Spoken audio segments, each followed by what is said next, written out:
जम्मू कश्मीर के अंदर 10 सालों के बाद असेंबली के इंतखाबात हुए और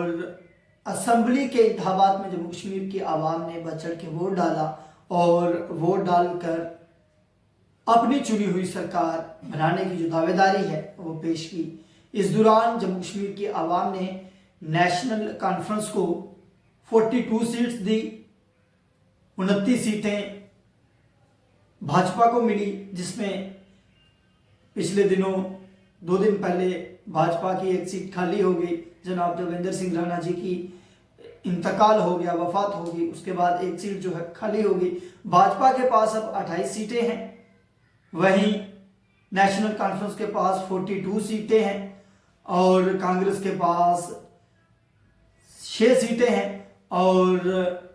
पीडीपी 3 सीटें जो है वो जीतने में कामयाब हुई है और 7 आज़ाद उम्मीदवार जीते थे, जिनमें से 5 उम्मीदवारों ने जो है नेशनल कॉन्फ्रेंस को जो है वो अपनी सपोर्ट जो है वो दे दी है। अब बात ये करते हैं कि ये एक सारा सिलसिला जो शुरू हुआ, बहुमत जो है अक्सरियत जो है नेशनल कॉन्फ्रेंस को मिली और जम्मू कश्मीर के अंदर नेशनल कॉन्फ्रेंस की हुकूमत भी हो गई। उसके बाद यहाँ हलफबरारी की तकरीबात मुनक्कद हुई। पहले 5 मिनिस्टर और एक वज़ीर आला उमर अब्दुल्ला जी ने हलफ उठाया। उसके बाद जम्मू कश्मीर के बाकी MLAs ने जो है वो हलफबरारी की तकरीबात में हिस्सा लिया और जम्मू कश्मीर को आगे बढ़ाने को लेकर जम्मू कश्मीर सरकार किस अंदाज में काम करे, जम्मू कश्मीर सरकार के बेहतर अंदाज में काम किए जाने को लेकर जो हलफबरारी की तकरीबात थी उनमें हिस्सा लिया और हलफबरारी की तकरीबात में हिस्सा लेकर जम्मू कश्मीर को आगे बढ़ाने को लेकर हल्फ उठाया। आज जो है जम्मू कश्मीर असेंबली का पहला दिन था और याद रहे कि ये असेंबली जो है 7 सालों के बाद लगी है। आज से 7 साल पहले जम्मू कश्मीर से भाजपा ने पीडीपी से सपोर्ट वापस लिया था और हुकूमत जो है वो टूट गई थी। तब से जम्मू कश्मीर के अंदर गवर्नर रूल था और उसके बाद जब जम्मू कश्मीर यूनियन टेरिटरी बना तो जम्मू कश्मीर के अंदर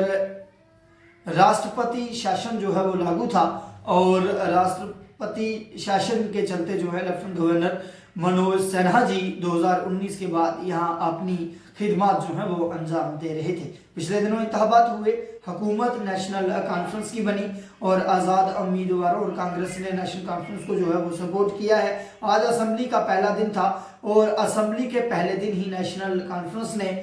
जो वादे लोगों से किए थे, जिन वादों में मुफ्त राशन दिए जाने की बात हो, जम्मू कश्मीर को 200 यूनिट फ्री दिए जाने की बात हो या फिर रियासत का दर्जा वापस दिलाए जाने की बात हो, इन सारी बातों पर जो है वो वार्तालाप हुई है, तबादला ख्याल हुआ है और लेफ्टिनेंट गवर्नर ने जो अपनी तकरीर की है, लेफ्टिनेंट गवर्नर ने जो अपना भाषण किया है, उस भाषण में भी रियासत का दर्जा वापस मिलने को लेकर बात हुई है। 200 यूनिट फ्री बिजली